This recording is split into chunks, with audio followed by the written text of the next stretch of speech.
दिल को छू जाने वाली सच्ची कहानी आपको सुनाने वाले हूँ। एक सच्ची कहानी जो आपके दिल को छू जाएगी। एक कहानी ऐसी भी।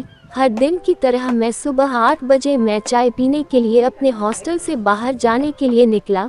मैं जैसे ही चाय की दुकान वाले के पास पहुंचा, देखा आज चाय वाला वहाँ पे नहीं था। शायद देर से पहुंचने कारण वो चाय वाला वहाँ से जा चुका था। मेरे पास हॉस्टल लौट जाने के अलावा कोई और ऑप्शन नहीं था। मैंने सोचा कि आगे जाकर कहीं नाश्ता कर लिया जाए। बहुत जोर की भूख लगी थी। मैं आगे की होटल की ओर जा रहा था, तभी मेरी नज़र फुटपाथ पर बैठे 2 बच्चों पर पड़ी। दोनों लगभग 10-12 साल के रहे होंगे। बच्चों की हालत बहुत खराब और कमज़ोर नज़र आ रहे थे। कमज़ोरी के कारण अस्थिपिंजर साफ दिखाई दे रहे थे। वे भूखे लग रहे थे। छोटा बच्चा रोते हुए बड़े भाई को खाने के बारे में कह रहा था। बड़ा भाई उसे चुप कराने की कोशिश कर रहा था। वो जानता था ना तो मेरे पास पैसे हैं ना ही खाने के लिए भोजन जिससे मैं अपने छोटे भाई की भूख मिटा सकूं। वो भी लाचार बैठा भूख से पागल हुए जा रहा था। मैं अचानक रुक गया। दौड़ती भागती जिंदगी में एकदम से ठहर से गए।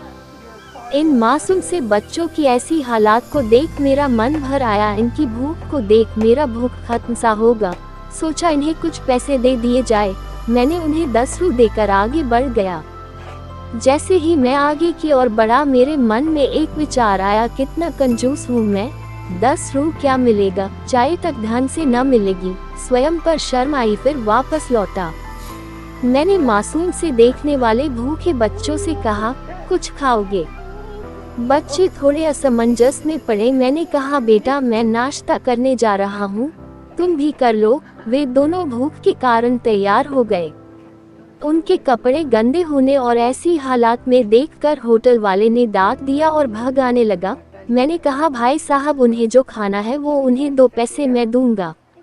मेरी बातें सुन होटल वाले ने आश्चर्य से मेरी ओर देखा। उसकी आंखों में उसके बर्ताव के लिए शर्म साफ दिखाई दी। बच्चों ने नाश्ता, मिठाई व लस्सी मांगी।